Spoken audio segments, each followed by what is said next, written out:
My name is Nana May, and this happened to me. I didn't find out about the house from my son.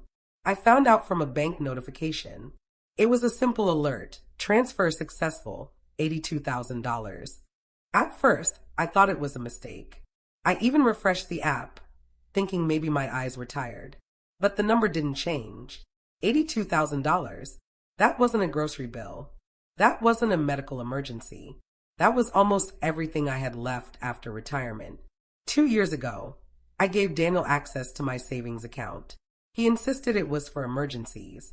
If anything ever happens, Mom, it'll be easier, he told me. I believed him. I raised that boy alone after his father passed away. I worked double shifts, missed holidays, skipped doctor appointments, and ignored my own pain so he could have a stable future. Trusting him never felt risky. It felt natural. I called him immediately. He didn't answer. I called again. Straight to voicemail. That's when I opened our family group chat. 3 hours earlier, my daughter-in-law Clarissa had posted, "Big news soon," followed by a house emoji. Her mother commented underneath, "So proud of you too." Fresh start. My chest tightened. Fresh start? A house? No one had mentioned anything to me. I typed, "What big news?" I saw the message get read. No one replied. An hour later, Daniel finally called. His voice sounded rushed, almost overly cheerful. When I asked him about the transfer, there was a pause, short but noticeable. "Oh, that," he said casually. "That." As if $82,000 disappearing was nothing. He explained they had bought a house and needed to move quickly before someone else made an offer. He kept saying we. Every sentence began with "we decided" or "we felt." I listened carefully, waiting to hear where I fit into that "we." I never heard it. When I asked when he planned to tell me, he said they were going to surprise me. Surprise me with what? He didn't answer clearly. Instead, he said, "You'll see." Something about those words unsettled me. Not "you'll love it." Not "we did this for you." Just "you'll see." After we hung up, I went online and searched public property records. I don't know what made me do it. Maybe instinct. Maybe fear. The house was listed under Clarissa's name. Her mother, Linda Hale, was registered as an occupant. Daniel was listed as a secondary resident. 3 adults were moving in. I was not one of them. A few minutes later, Clarissa sent a photo of the house. White columns, double doors, a moving truck parked in front. The caption read, "New Beginnings, Red Heart." When I zoomed into the picture, I felt my breath catch in my throat. In the back of the truck was my antique dining table, the one that belonged to my mother. Daniel had asked to borrow it months ago. I thought it was temporary. I called him again. This time he answered quickly. When I asked about the furniture, he admitted they needed it for the new place. When I asked who would be living there, he said, "Me, Clarissa, and her mom." I waited for him to correct himself. He didn't. When I asked where I fit in, he said gently, "We thought it would be better if you stayed where you are." Better? I don't remember what I said next. I only remember the quiet in my kitchen after the call ended. I walked to the cabinet and noticed my good china was missing. They hadn't just moved furniture that day. They had been preparing for weeks. Back in my room, I opened my banking history and noticed smaller transfers over the past month labeled home expenses. 5,000, 3,200, 1,800. I hadn't questioned them. I trusted him. Attached to one transaction was a mortgage pre-approval document. I opened it slowly. My savings had been used as financial backing. My name was on the paperwork, but the signature wasn't mine. It looked close, similar enough that most people wouldn't notice. But I know my own handwriting. I know how I curved the last letter of my name. This wasn't it. That was the moment something inside me stopped breaking and started thinking. This wasn't just betrayal. It was fraud. I took screenshots of everything. Transactions, documents, signatures. My hands were no longer shaking. They were steady, calm, focused. Then I called a lawyer's office. When the receptionist answered, I said very clearly, "My son bought a house with my retirement money, and I believe my signature was forged." There was a brief silence before she responded, "Ma'am, that's very serious." "Yes," I said quietly. "I'm beginning to understand that." After I hung up, I sat in silence for a long time. Daniel believed I had nothing left. He believed I was dependent. He believed I would stay quiet to keep peace in the family. What he didn't know was that the account they emptied was not my only account. And what Clarissa definitely didn't know was that the legal structure of my assets was far more complicated than they assumed. If they wanted a new beginning, I would give them one. Just not the kind they expected. And in 14 days, everything was going to change. The invitation came 3 days later. Not from my son. From Clarissa. A short message. Polite. Carefully worded. Mom, we'd love for you to come see the house this Sunday. Family dinner. It would mean a lot. It would mean a lot. I stared at the message for a long time. If this dinner meant so much, why had the house not required my presence before it was purchased? Why had my money moved faster than their honesty? Daniel followed up with a call that evening. His voice was softer this time, almost cautious. We don't want you to feel left out, he said. Left out. Such a small phrase for such a large wound. I see, I replied calmly. There was a pause. He was waiting for anger, for tears, for accusation. I gave him none. Sunday is fine, I said. Clarissa texted back a heart emoji. I did not respond. Sunday arrived with quiet gray skies. I chose a simple navy dress. Not too formal. Not too casual. Dignified. I brushed my hair carefully and put on the pearl earrings Daniel had given me years ago for my birthday, back when he still looked at me like I mattered. As I drove across town, I noticed how different this side of the city felt. New developments, fresh pavement, young families walking dogs. It was the kind of neighborhood people move to when they want to start over, or when they want to leave someone behind. The house was larger than it looked in the photo. White columns, wide windows, freshly planted hedges. Clarissa opened the door before I even knocked. Mom, she said brightly, stepping forward to hug me. Her perfume was strong, sweet, overpowering. Behind her, I saw Linda standing in the hallway, smiling. Welcome, Linda said, as if I were a guest at a hotel she owned. Daniel appeared seconds later, wiping his hands on a dish towel. He looked nervous. Mom, you made it. Of course I made it. I stepped inside slowly, taking everything in. New floors, new paint, new furniture. My furniture. The antique dining table stood proudly in the center of the dining room. My china was displayed in a glass cabinet near the wall. Even my living room mirror, the one that once hung in my hallway, now reflected Clarissa's carefully arranged decor. It looks beautiful, I said. And it did. That was the cruel part. They had built something lovely using pieces of my life. Clarissa beamed. We worked so hard on it. We. Linda walked beside me, pointing out details. This room gets the best light in the mornings. Perfect for coffee. She spoke like she belonged there. Daniel guided me toward the kitchen. Dinner's almost ready. I noticed there were 3 framed photos already on the wall near the staircase. Clarissa and Daniel's wedding. Clarissa and her mother. And a recent photo of the 3 of them standing in front of the house. 3. No photo of me. Not even from the wedding. Where will you be staying tonight? Clarissa asked casually as she stirred a pot. Tonight. I repeated. Well, we thought maybe you'd want to see the guest room. Guest room. The word landed quietly but firmly. Of course, I said. She led me upstairs. The guest room was small, neat, neutral, no personality, no trace of permanence. This could be your space when you visit, she said sweetly. When you visit, not when you live. I ran my fingers lightly across the bedspread. Soft, temporary. I see, I said again. Downstairs, we sat at the dining table. My table. Plates were arranged carefully. My china placed with precision. Daniel poured wine for everyone except me. I remember you don't drink, he said quickly. He used to remember everything about me. Dinner conversation stayed shallow at first. Neighborhood gossip. Mortgage rates. School districts. Future plans. Future plans. At one point, Linda leaned forward and said, "It's important for young couples to establish independence. Too much closeness can create complications." Her eyes met mine. The message was clear. Daniel shifted uncomfortably. Mom understands. Do I? Clarissa reached for Daniel's hand.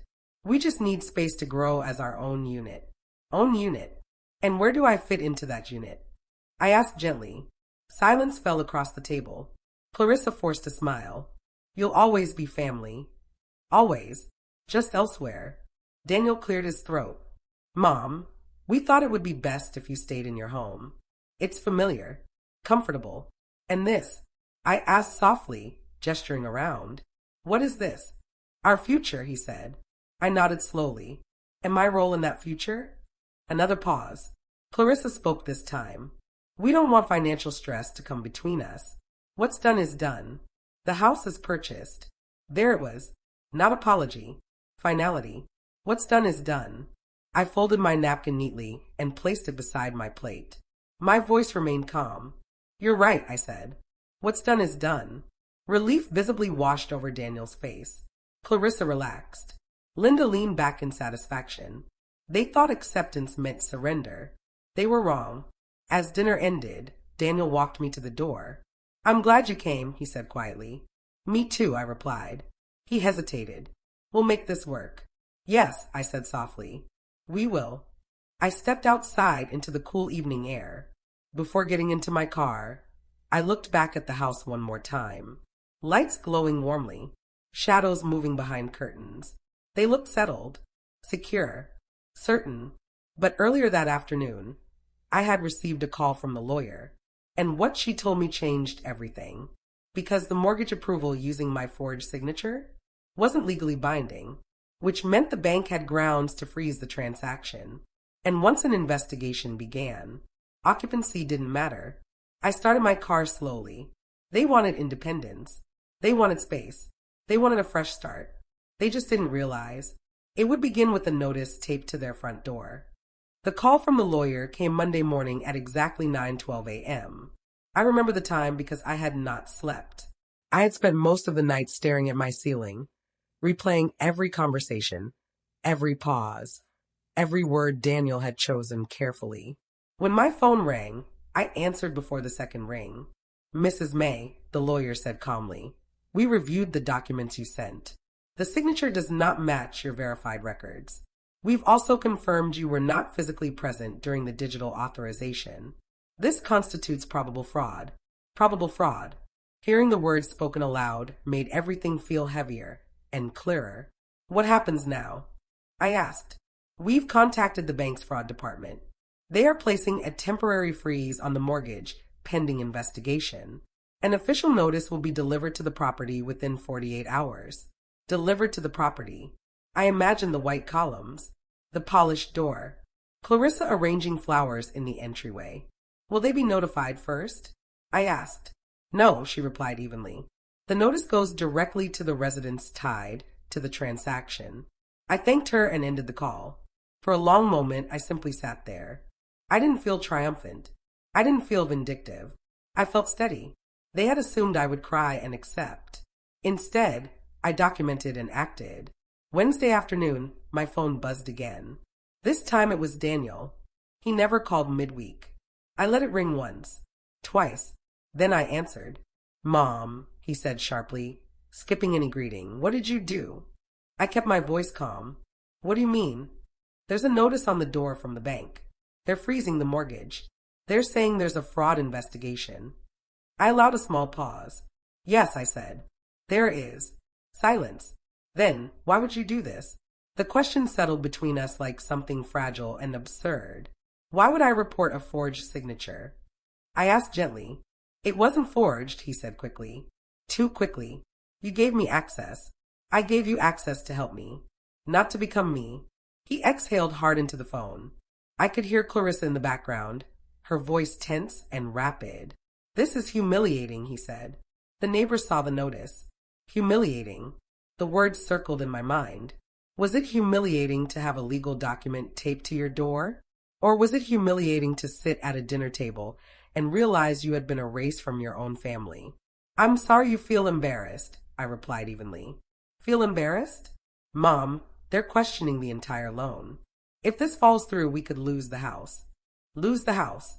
The house bought with my retirement. The bank needs clarity, I said. So do I. There was a long silence. Then his voice lowered. You're going to ruin everything. No, I thought quietly. I am correcting something. I didn't ruin anything, Daniel, I said. I reported what happened. He hung up without saying goodbye. An hour later, Clarissa called. Not texted. Called. Her voice was no longer sweet. What exactly are you trying to accomplish? She demanded. I'm protecting my assets, I answered. You gave us that money. I allowed supervised access. I did not authorize a mortgage under my name. She scoffed. This is about control. You can't stand that Daniel has his own life. Own life? Daniel has always had his own life, I said softly. I just didn't expect to be removed from it without consent. You're making us look like criminals. If the signature is legitimate, I replied calmly, you have nothing to worry about. She went quiet. Then she said something that told me everything. We already moved in. My mother sold her condo. Now the urgency made sense. This investigation could take weeks, she continued. Do you understand what that means? Yes, I said. It means truth takes time. She ended the call abruptly. By Thursday morning, the situation had escalated. The bank had officially frozen all funds connected to the down payment. That included the remaining balance in the joint access account Daniel still assumed he controlled. He discovered that quickly. Another call. This time, his voice was not angry. It was shaken. Mom, they locked the account. Yes, I said. We have automatic payments tied to that. I know. You knew this would happen. I understood it was possible. There was breathing on the other end of the line. Slow. Unsteady. Clarissa's mother is panicking, he said quietly. She thinks we'll be evicted. The word evicted lingered. I didn't ask for this, he added. And there it was. The first crack. Neither did I replied. For a long time, neither of us spoke.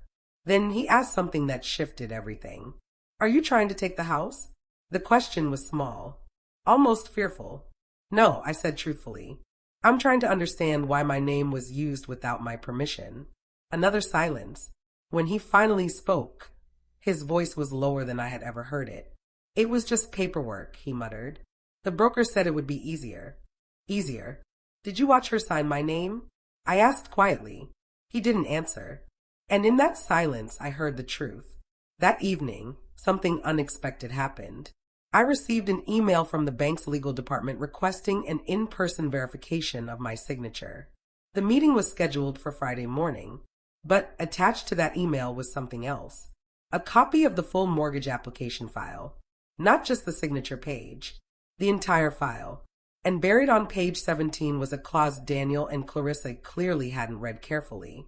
Because in addition to my name being listed as financial guarantor, I was listed as primary beneficiary in the event of property seizure, meaning if the mortgage collapsed due to fraud, the bank would have the right to reclaim the property, and any recovered equity would legally revert to the guarantor. To me, I stared at the screen for a long time. They thought I was powerless. They thought I was emotional. They thought I would beg to stay included. Instead, they had unknowingly tied their new beginning to my legal standing. Friday morning would determine everything. And for the first time, since the notification appeared on my phone, I felt something unfamiliar. Not anger, not sadness, authority. Friday morning was cold and unusually bright. The kind of morning that feels too clear for something complicated. I dressed carefully not to impress anyone, but to remind myself who I was. Navy blazer, low heels, hair pulled back neatly. I was not going there as someone's mother. I was going as the legal guarantor of a financial transaction. The bank's legal office was quiet, almost sterile. Glass walls, muted carpet, controlled temperature. The kind of place where emotions don't belong. A woman named Ms. Carter greeted me and led me into a small conference room. She placed a folder on the table between us. Inside were printed copies of the mortgage application, the transaction history, and 3 versions of my supposed signature. Mrs. May, she began gently, we need you to sign your name for us several times so we can compare. I nodded and took the pen. I signed once, twice, 3 times. Slowly, naturally. She placed my fresh signatures beside the printed one from the mortgage file. Even to an untrained eye, the difference was clear. The slant was wrong, the pressure inconsistent, the final stroke forced instead of fluid. That is not my signature, I said calmly. Miss Carter nodded. We agree. There was no drama in her voice. Just fact. She slid another document across the table. There's something else you should be aware of. It was an internal verification log from the mortgage broker's office. Time-stamped entries. Recorded communications. One entry stood out. Client unable to attend signing. Son confirms authorization. Daughter-in-law witnesses digital approval. My fingers tightened slightly on the paper. They stated you were ill and unable to appear in person, Miss Carter explained. Ill. They had made me weak in order to make themselves powerful. I was not ill, I said evenly. We understand. She folded her hands. At this stage, the bank considers the mortgage application compromised. We will be initiating a formal fraud investigation. The property will remain under temporary freeze. No refinancing. No equity access. No structural changes. If fraud is confirmed, the loan may be voided. Voided. And what happens then? I asked. The property would revert to bank control pending resolution. As listed guarantor, you would be legally notified before any further action. Legally notified. In other words, I would not be invisible this time. When I stepped outside the building, my phone was already buzzing. Daniel, I answered. What did you tell them? He demanded. The truth. You didn't have to go that far. That far? How far would you have preferred I go? I asked quietly. Silence? Pretend I was sick. He exhaled sharply. It wasn't supposed to turn into this. I closed my eyes briefly. Then what was it supposed to be, Daniel? Another pause. Just a formality, he muttered. The broker said it was standard. And when you watch someone sign my name, I asked softly, did it feel standard? His silence this time was longer. Then, unexpectedly, he said something different. Clarissa handled the paperwork. There it was.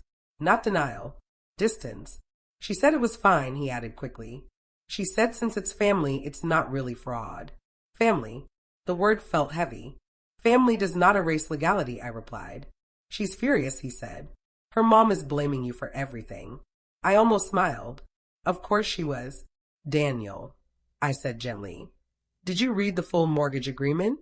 There was hesitation. Not all of it. I did. Silence again. They listed me as primary guarantor, I continued. If the mortgage collapses due to fraudulent authorization, the bank has the right to reclaim the property. His breathing changed. What does that mean? It means the house is not as secure as you think. He didn't respond immediately. Then, quietly, Clarissa doesn't know that. I know, I said. And that was the moment the balance shifted. That evening, Clarissa showed up at my door. Not a call. Not a message. In person. Her composure was gone. No soft smiles. No sweet tone. You're destroying our lives, she said the moment I opened the door. I'm protecting mine, I replied. She stepped inside without being invited. My mother sold her condo. We put everything into this house. With money that was not fully yours, I said calmly. She paced my living room. Daniel told me you wouldn't fight this. That sentence lingered. You were confident, I observed. You've always been passive, she snapped. You let Daniel make decisions. I felt something steady rise inside me. I allowed my son to grow, I corrected. That is different from surrender. She stopped pacing and looked at me sharply. If the mortgage is voided, she said, lowering her voice, we'll lose everything.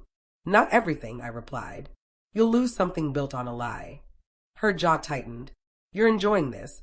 No, I said honestly. I'm disappointed. That seemed to unsettle her more than anger would have. She looked around my modest home. The home they thought was temporary, outdated, irrelevant. You think this makes you powerful? She asked. I met her eyes steadily. No, I said.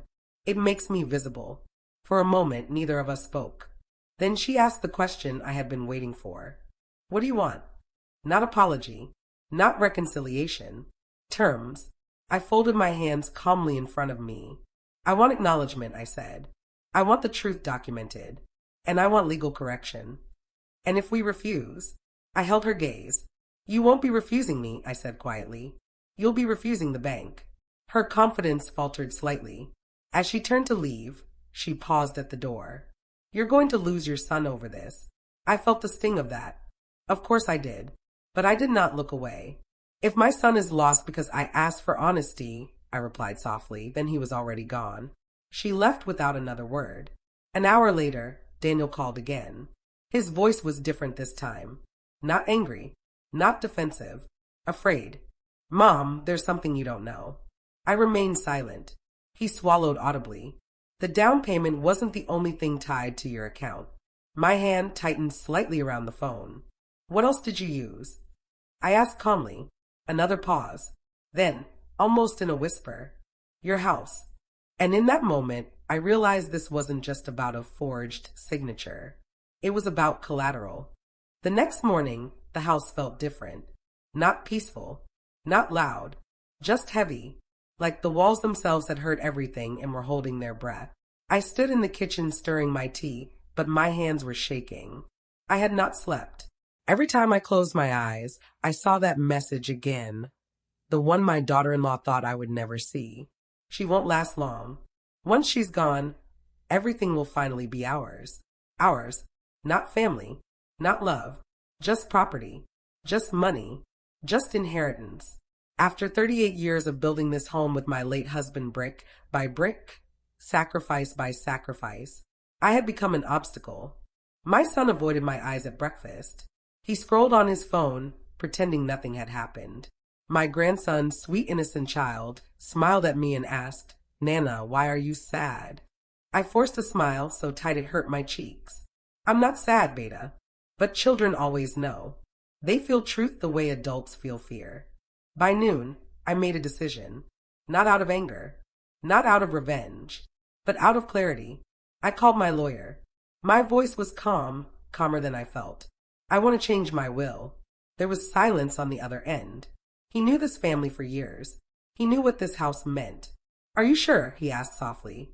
I have never been more sure in my life, I replied.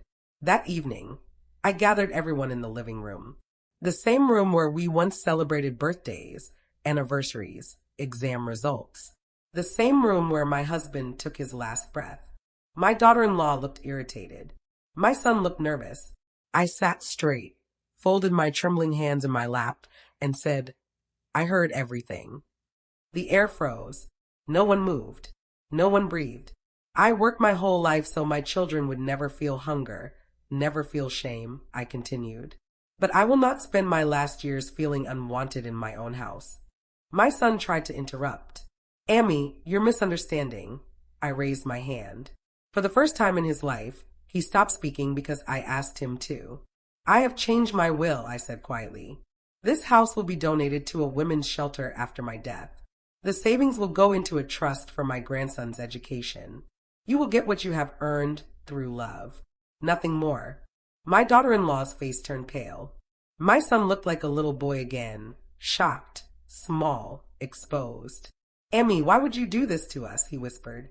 I looked at him with tears in my eyes, but my voice did not break. I am not doing this to you. I am doing this for myself. And in that moment, for the first time in months, I felt powerful. Perfect fire. Now I'm writing scene 6, the son's breakdown. Full emotional paragraph style. High retention, cinematic, approximate long form. That night, the house did not sleep. But this time, it was not me lying awake, it was my son.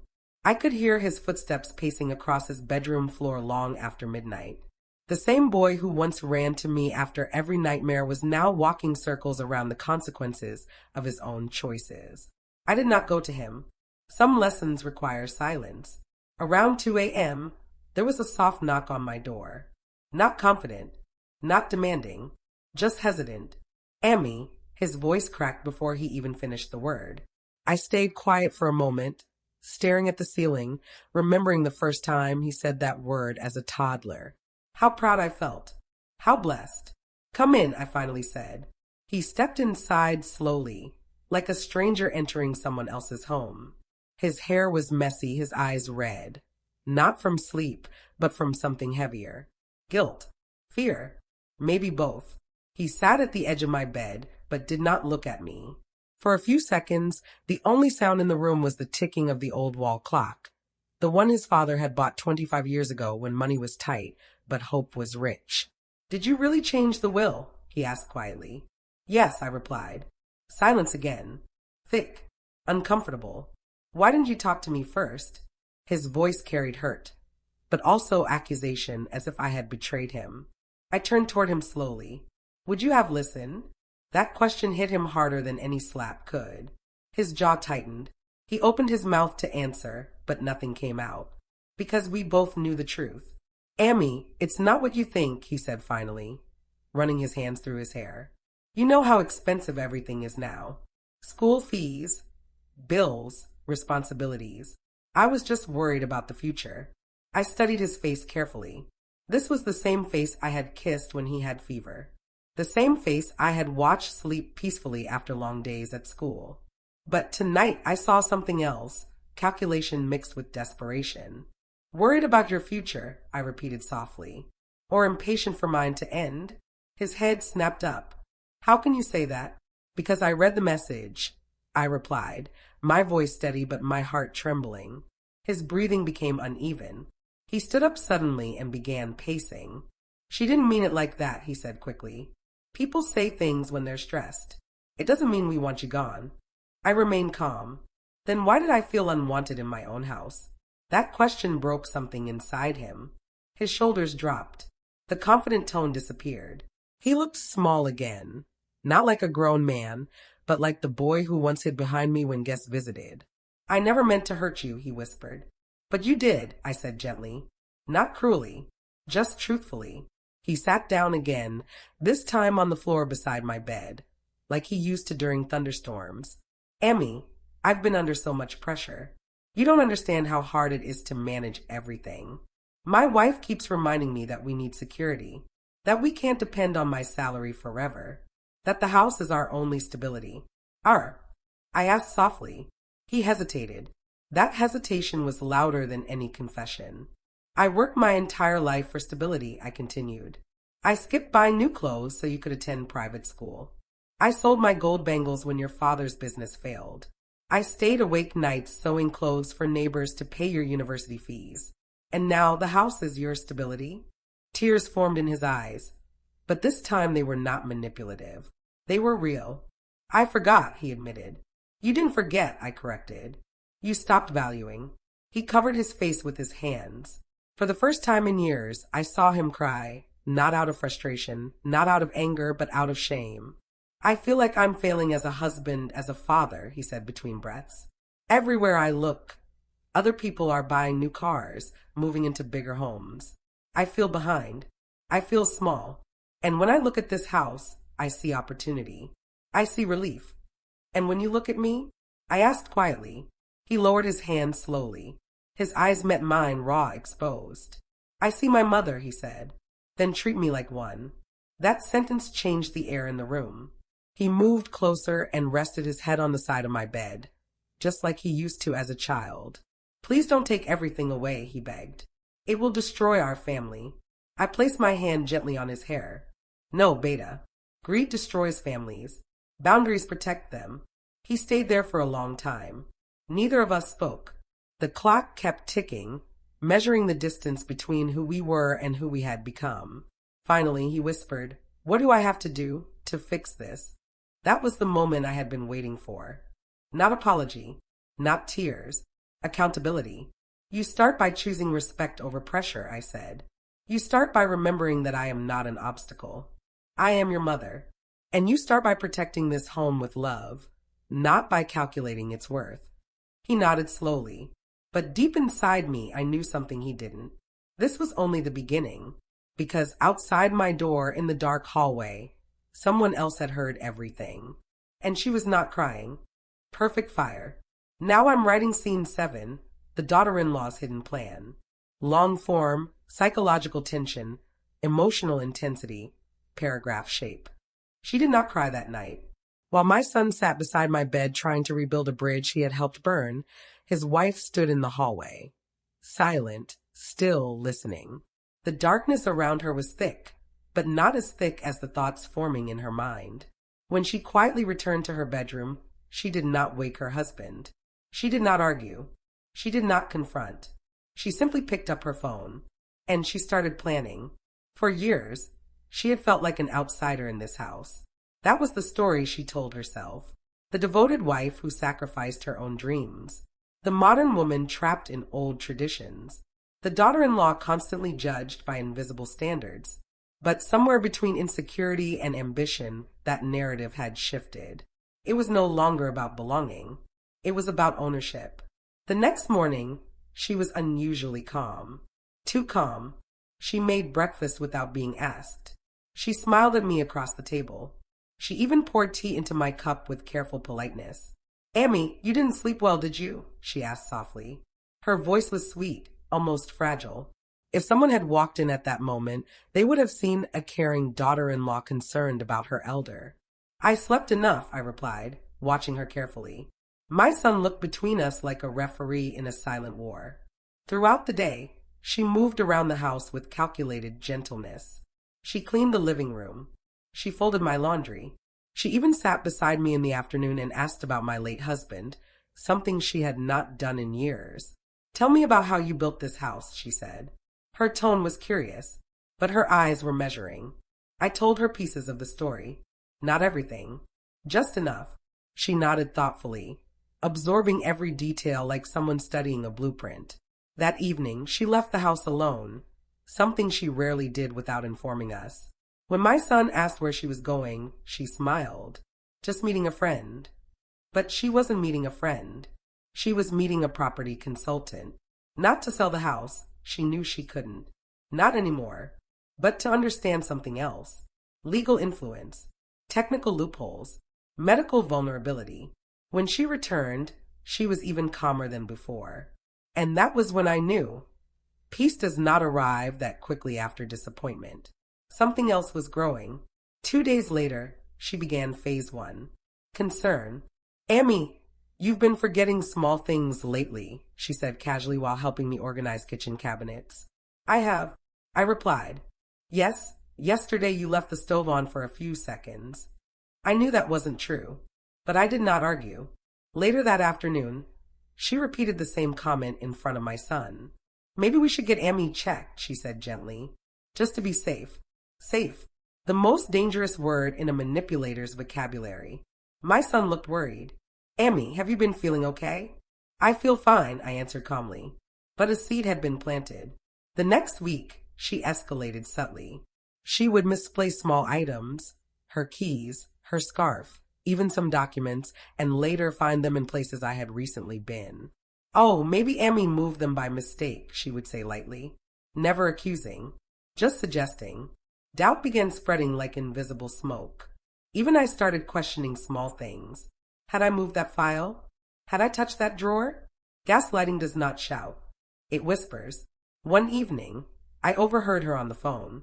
She was in the balcony, speaking in a low voice. "Yes, but it has to look natural," she said. My heart tightened. "I'm not saying she's sick," she continued. "I'm just saying we need documentation. If she's declared mentally unstable, decisions can be reviewed." Documentation. Declared. Reviewed. I did not interrupt. I did not confront. Instead, I went to my room and opened my drawer, the one she thought I never touched anymore. Inside were copies of every legal document, including the updated will, and something else, a recorded audio file, because the night I read that message on her phone, I had done more than just read. I had prepared. The following week, she convinced my son to schedule a medical appointment for me. "It's routine," she insisted sweetly, "just to check up."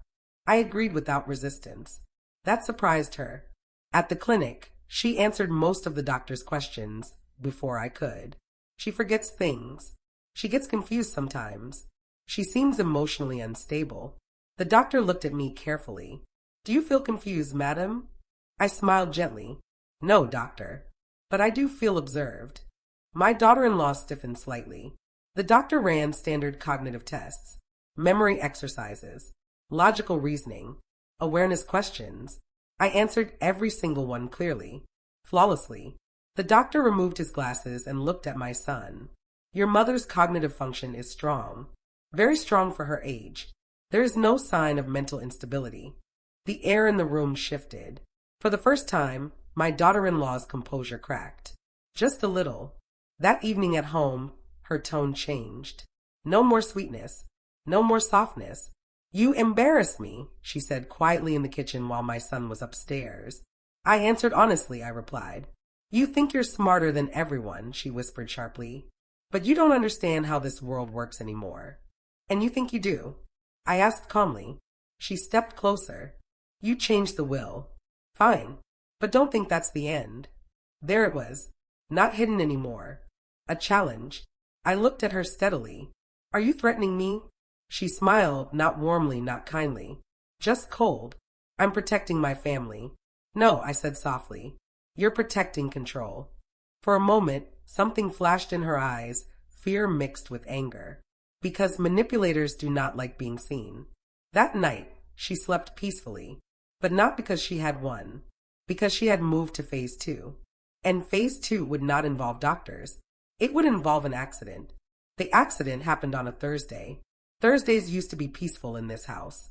My husband loved Thursdays. He would come home early, bring sweets, and insist we all sit together for tea. Even after he passed, I kept that tradition alive in small ways. But that Thursday, sweetness was replaced with something metallic, something sharp. It began in the kitchen. I was alone, preparing lentils for dinner. My daughter-in-law had insisted on reorganizing the shelves earlier that morning. It's easier this way, she had said, moving jars and containers to new places. I didn't argue. I simply observed. As I reached for the spice box on the top shelf, my foot slipped. The floor was wet, not slightly damp. Wet. My body lost balance before my mind could process what was happening. The world tilted. My hand grabbed at the counter, but the edge was too smooth. My hip hit the floor first, then my shoulder, then my head. The sound was loud, too loud. For a moment I couldn't breathe. Pain shot through my side like fire. My vision blurred. The ceiling above me looked unfamiliar, as if I were seeing my own home from someone else's life. Then I heard footsteps. Not running, walking, measured. My daughter-in-law appeared in the doorway. She gasped, but something about it felt delayed. Amy, she said, rushing forward. Her hands hovered over me before touching, like an actress remembering her cues. I slipped, I whispered. Oh my God, the floor. I must have forgotten to wipe it properly, she said quickly. Forgotten. I looked at her, and she looked back. For a fraction of a second, there was no panic in her eyes, only calculation. My son came running from upstairs. This time, his panic was real. Amy, what happened? She slipped, his wife answered before I could speak. I told her to be careful. I hadn't been told anything. The ambulance arrived within 20 minutes. Those 20 minutes felt longer than entire years. Every breath hurt. My hip throbbed violently. My son held my hand, repeating, You'll be okay, you'll be okay. My daughter-in-law stood slightly behind him, watching everything. Always watching. At the hospital, bright white lights replaced the warmth of home. Nurses moved quickly. Doctors asked questions. X-rays were taken. Fractured hip. Minor concussion. No internal bleeding, thankfully. But the doctor said something that lingered longer than the diagnosis. At her age, recovery will require care and supervision. Care. Supervision. Two words that sounded protective, but could become powerful tools in the wrong hands. When they moved me into a hospital room, I noticed something strange. My daughter-in-law was unusually attentive. She adjusted my pillow. She spoke gently to nurses. She even cried, softly, convincingly. I feel so guilty, she told my son. I should have double-checked the floor. My son hugged her. It's not your fault. Not your fault. I closed my eyes. Later that night, when my son went home to bring clothes and essentials, she stayed behind. Alone with me. The room was quiet except for the steady beep of the heart monitor. I could feel her standing near the bed. You're strong, she said quietly. I didn't respond. But even strong people become dependent eventually. I opened my eyes slowly. She was smiling. Not warmly. Not kindly. Just knowingly. You can't manage alone anymore, she continued softly. The doctor said it himself. You'll need help. Constant help. I stared at her, letting silence stretch between us. And when someone becomes dependent, she added, decision-making becomes complicated. There it was again. Documentation. Declared. Reviewed. This was phase 2. Physical vulnerability. I slipped, I said calmly. Accidents happen. Yes, she agreed. Accidents do happen. Her tone carried something heavier than the words themselves. She leaned closer. You should reconsider the will, she whispered. Families shouldn't fight over these things. I studied her face carefully. Are you afraid? Her jaw tightened slightly. Of what? She asked. Of losing control. She straightened up immediately. You're imagining things. No, I replied. I'm remembering them. For a moment, irritation flashed across her face, raw, unfiltered. Then she stepped back. You're injured, she said. Rest. She left shortly after. But she didn't know something. The hospital room had cameras, and earlier that evening, when she thought I was unconscious, she had made a phone call. A careless one. The next morning, my grandson visited. He ran into the room with tears in his eyes. Nana, are you dying? I forced a smile despite the pain. Not today. He hugged me carefully, avoiding my injured side. His small hands trembled. While he talked about school, I noticed something strange. He kept glancing at his mother. Not with love, with confusion. Children see more than adults think. When my daughter-in-law stepped out to speak with a nurse, my grandson leaned closer to me. Nana, he whispered, Mama was talking to someone before you fell. My heart slowed. What did she say? I asked gently. He hesitated. She said, it has to happen before she changes anything else. The room felt colder. What else did she say? She said, after this, it will be easier. I kept my face calm, even though my pulse raced. Did anyone else hear? He shook his head. Do you remember when she said that? He nodded. Before lunch. When you were in the kitchen. Before the fall. Before the water on the floor. Before the accident. I closed my eyes slowly. Not in weakness. In clarity. This was no longer about property. This was about power. And power, when threatened, becomes dangerous. That evening, a nurse entered my room unexpectedly. Madam, she said quietly, we review hallway footage in case of insurance claims. My daughter-in-law stiffened instantly. The cameras captured someone entering your kitchen area earlier today when visiting hours began, the nurse continued. We will need to clarify some details. My son looked confused. What does that mean? The nurse hesitated.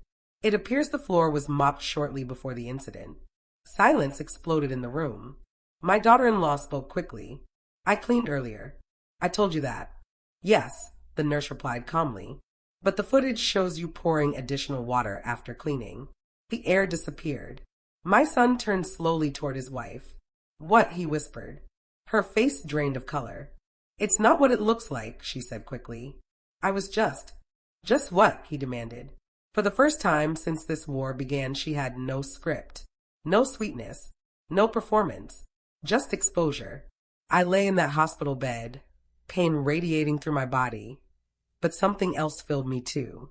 Not revenge. Not satisfaction. Truth. And truth had finally entered the room. But this was not the end. Because when someone desperate loses control publicly, they do not surrender. They escalate. The night after my accident, I couldn't sleep. Every creak of the hospital corridor, every distant beep of the monitors felt louder than it should. Pain throbbed through my hip. But it wasn't just the physical pain keeping me awake. It was the realization that someone I had trusted had calculated my fall. Someone I had considered family. I kept my eyes closed, pretending to rest, when I felt small hands tugging at my blanket. My grandson's face appeared in the dim glow of the bedside lamp. His eyes were wide, filled with urgency, and his voice trembled. Nana, you need to see this. I propped myself up slightly, using the pillow as support. See what, Beta? I asked softly, my voice hoarse from the day's pain. He glanced over his shoulder as if afraid someone was listening, then reached into his small backpack. From inside, he pulled out a crumpled piece of paper and a tiny USB drive. I hid it before anyone could find it. Mama didn't know I saw it. I felt my chest tighten. What is it? He handed me the USB first, then the paper. I set them on the bedside table, careful not to disturb the 4 lines and monitors.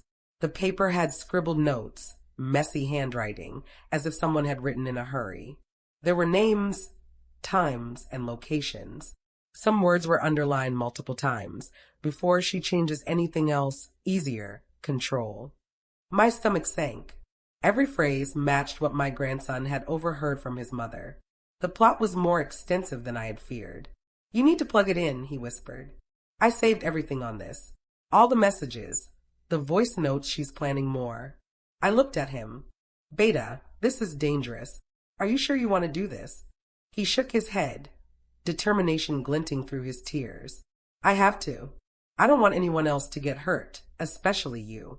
I swallowed hard, my heart aching. In that moment, I realized how much children absorb, how much they see without adults noticing. They are the silent witnesses, the ones who carry the truth forward. I reached for the USB, my hands trembling slightly. As I inserted it into my small tablet, a flood of files opened up. WhatsApp voice notes, photos of receipts, bank alerts, even snippets from her emails. There were plans, lists, and timelines, all pointing toward the moment of my fall. And beyond that, the next targets. My eyes widened as I scrolled. There were mentions of property deeds, my will, even conversations about restricting my access to medical decisions. It wasn't just control anymore. It was a slow, meticulous plan to erase me from my own family's life. Every day I had been underestimating her patience and cunning. Every smile, every word of care, it was calculated. See, Nana, my grandson said softly, pointing to one file. She was tracking your phone. She knew exactly when you were in the kitchen. She knew when the floor was slippery. He looked away, unable to meet my gaze. I tried to stop it, but I didn't know how. My body shivered, not just from the pain, but from the weight of realization. My grandson was right. Everything I thought was coincidence, the misplaced items, the small slips, the subtle manipulations, it was all orchestrated. Someone had studied my habits, my vulnerabilities, and my routines. The betrayal was deeper than I had imagined. I closed my eyes for a moment, letting the pain and anger mix into clarity. Then I whispered, almost to myself, it's not just about the fall. It's about taking everything else away from me, everything I've built. He nodded, holding my hand tightly. I saved the recordings. She can't deny it. And the lawyer, Nana, remember what you said about involving him if anything happened? My pulse quickened. The lawyer, the one person who could validate my rights, who could intervene before her manipulations escalated further. But involving him now required proof, something undeniable. And now, thanks to my grandson, I had it. I pressed play on the first voice note. Her voice, soft and calculated, floated through the room. It has to happen before she changes anything else, she said, the words unmistakable. Then another. After this, it will be easier, control everything, nothing can stop me now. The room felt colder than before. I clenched my fists under the blanket, suppressing a shiver. She's planning to isolate me, I said quietly. She wants to make me powerless. That's why everything was staged. My grandson nodded solemnly. I heard her talking to someone. They were planning, after the fall, what comes next. I don't know exactly, but it sounded serious. I drew in a slow breath. Beta, you did the right thing. You saved me from falling completely, and now we have evidence. He smiled faintly, relief and fear mixed in his expression. I just want you safe, Nana. That's all. I looked at him, this small boy, carrying the weight of adult secrets on his young shoulders, and I felt a surge of protectiveness. Not just for myself, but for him. If she could manipulate adults, what would she do to a child who spoke the truth? The next step was clear. We had to act before she realized the USB existed, before she could destroy the evidence or manipulate someone else to cover it up. I leaned back, letting the pain in my hip throb as a reminder of my fragility, but also as a reminder of my resilience. We will not let her win, I whispered. She underestimates me. And she underestimates you, Beta. He looked at me, hope flickering through his fear. What do we do first? I closed my eyes briefly, thinking through the options. We needed proof, legal protection, and most importantly, the right moment to confront her without tipping her off. I opened my eyes, determination burning through the pain. First, we make sure this evidence is secure. Then we reach out to the lawyer. And after that, we watch and we wait. Timing is everything. My grandson nodded. I can do that. I reached for his hand, holding it tightly. You already did more than anyone else would have. The night stretched long, filled with whispered strategies and careful planning. Every creak in the hallway, every distant cough of another patient felt like a countdown. We weren't just recovering from a fall anymore. We were preparing for a battle, one that would decide the fate of this family.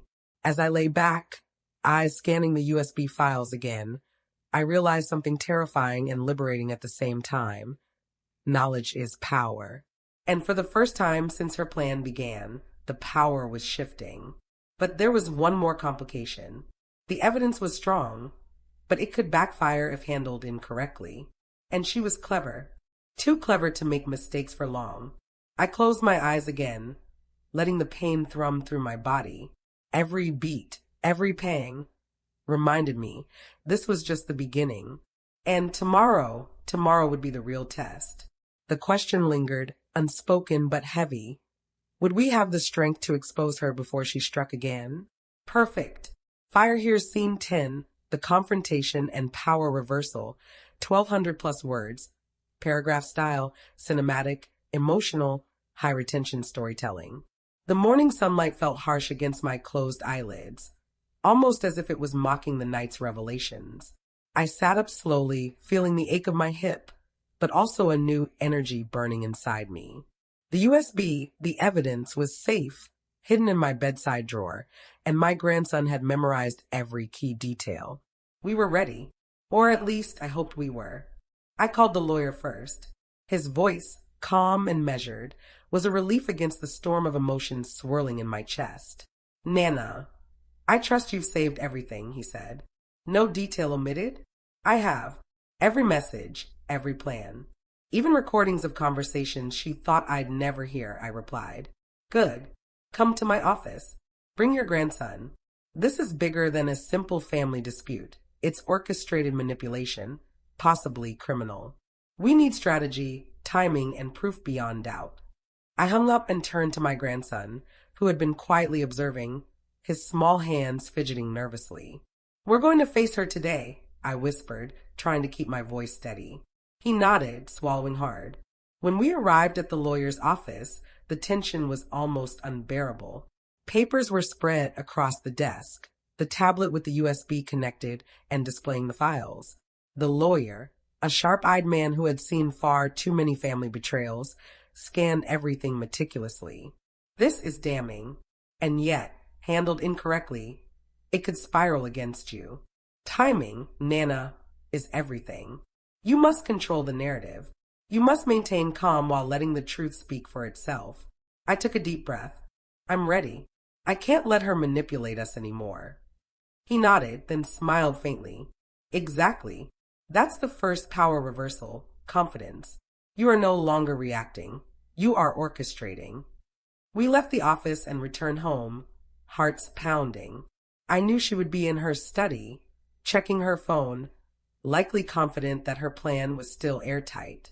I knocked on the door with calm determination. My grandson peeked around me, ready to act if needed. The door opened before I could knock again. Her eyes widened, startled to see me. Nana, why are you here? She stammered, attempting casual concern. I stepped inside, holding my posture, my voice steady. We need to talk. Now. She laughed nervously, glancing at my grandson. Is this about last night? Yes, it's about last night and everything that led up to it. You thought I didn't see. You thought I didn't know. But we do. Her expression shifted, the mask of innocence slipping. You have no proof. I held up the USB, letting it catch the light. We have everything. Every conversation, every plan. You underestimated me, and you underestimated him. I gestured to my grandson. His gaze was steady, his small body radiating courage I hadn't known he possessed. Her hands trembled slightly. Nana, it's not what you think. I cut her off, voice calm but sharp. You planned my accident. You manipulated my family. You wanted control of my home, my finances, my decisions. And I stayed quiet until now. She opened her mouth, but no words came. She looked at the lawyer, seated behind me, reviewing the files on his tablet. His calm authority only intensified the pressure.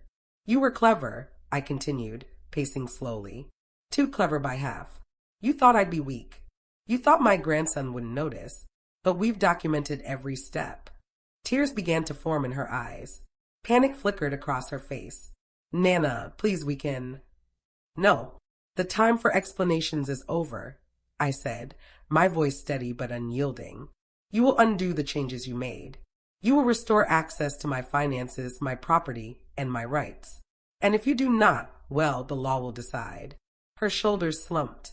She knew she had lost control. For the first time, she wasn't dictating the narrative, she was reacting. The shift in power was complete. I could see the fear in her eyes, the recognition that her carefully constructed plan was unraveling. The lawyer interjected calmly. You have 48 hours to comply fully, or we escalate this matter legally. Every piece of evidence has been logged and secured. Noncompliance is no longer an option. I took a deep breath, feeling the adrenaline ebb slightly. The humiliation, the anger, the fear, all of it had transformed into resolve. I had reclaimed my authority, not through confrontation alone, but through strategy, evidence, and courage. Her voice was small, almost a whisper. Nana, I didn't mean for it to get this far. I shook my head slowly. Intentions don't erase actions. You wanted control. You wanted to exclude me. You wanted to erase me. But now it's clear who holds the power. She turned to my grandson, a pleading look in her eyes. Please, you don't have to be involved in this. He met her gaze, firm and unwavering. I am involved. I've seen everything, and I won't be silent anymore. I felt a surge of pride. This small boy, carrying the weight of truth, had been brave enough to stand beside me. It was more than I could have asked for. For the next hour, we navigated the confrontation with precision. Every objection she raised, every attempt at manipulation, was met with calm, factual responses. Her desperation became increasingly visible. She realized she could no longer control the situation with charm or intimidation. By the end of it, she was visibly defeated, silent, and compliant, at least outwardly. The lawyer had ensured a binding agreement, restoring my rights and safeguarding the property and finances that were being threatened. I watched her, a mixture of relief and lingering anger in my chest. She had been clever, cunning, manipulative, but she had underestimated the combination of evidence, strategy, and familial loyalty. As we left the house, my grandson took my hand. We did it, Nana, he said softly. Yes, Beta, I replied, squeezing his hand gently. But this is just the beginning. Truth has been revealed, but some scars remain. I looked back at the house, a sense of closure mingled with unease. Power had shifted, yes, but the emotional wounds, the betrayals, the secrets, they couldn't be undone so easily. Some things would take years to heal. I whispered to my grandson, remember, Beta, always notice what others try to hide. Always value the truth, even when it's uncomfortable. He nodded, understanding far beyond his years. And as we walked away, a small sound from inside the house caught my attention, a soft chime of a new message on her phone. My heart skipped. She might comply outwardly, but the next move, the next secret, was always just a heartbeat away. That's when I realized the battle was won, but the war was far from over. And we would need every ounce of courage, every scrap of evidence, and every strategic